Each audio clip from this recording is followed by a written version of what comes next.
There's only ever been maybe one other case that really had me saying what the actual fuck is going on here besides the Idaho 4. And that case would be the case of Ellen Greenberg. Ellen Greenberg was stabbed over 20 times and it was still never ruled a homicide. They ruled it a suicide. This woman had knife wounds in the back of her neck, in the back of her head, down her back. You tell me how someone could do that. How could you? It's physically impossible the way that her wounds were to do that. She had a boyfriend at the time named Sam. Sam never spoke out. He agreed with the suicide ruling, obviously. And 13 years later, he finally made a statement. I do believe the case can be reopened, and I wish to God someone would reopen her case. She was so beautiful, is so beautiful. She had knife wounds in the back of her head. Who would be able to do that? Usually, if you hurt yourself, it's automatic first reaction to, oh shit, stop. I'm sure Ellen's parents are still devastated knowing that they refused to change this to a homicide ruling to look in to see who actually did this to their daughter.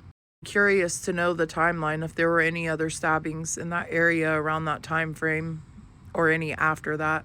Pretty sure they said she was just in her kitchen preparing dinner and the next thing you know, she's unalived. And he said that something about the door was unlocked. I don't know. Dude's statement was always iffy to me. He never seemed like he was telling the truth.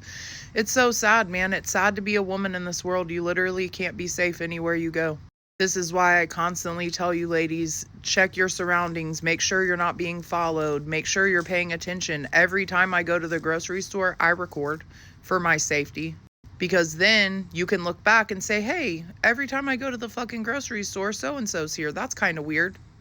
And that way, if anything ever happened to you, they would have a place to look. You truly never know what people are capable of.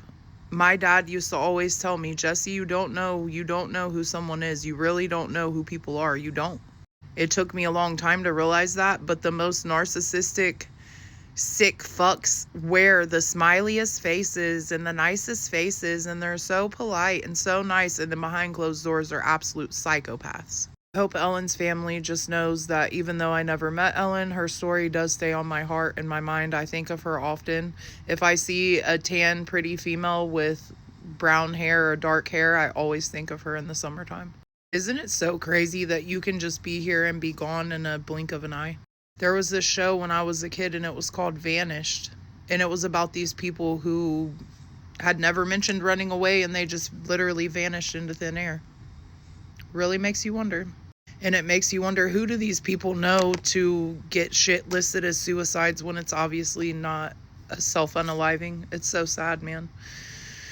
I pray for her family often. People are sick. You just don't know about someone, man. You don't know what somebody's got going on up here. So make sure, like I said, ladies and gentlemen, always keep a weapon on you. I don't care what it is. Keep something sharp on you. If you have a pin is a very good weapon.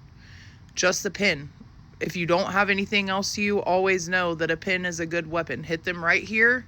And this isn't advice for anyone to hurt anyone. I'm saying if you were ever being hurt, the eyeballs, the jugular, and you can also do this. My dad taught me this. This is not, don't go around doing this. You will hurt somebody real bad. Don't do this unless you're in a life or death situation. You take your palm like this, flex your fingers back as hard as you can. You see that little area right here? You take that, you hit them right here in their nose, and you jam it as hard as you can.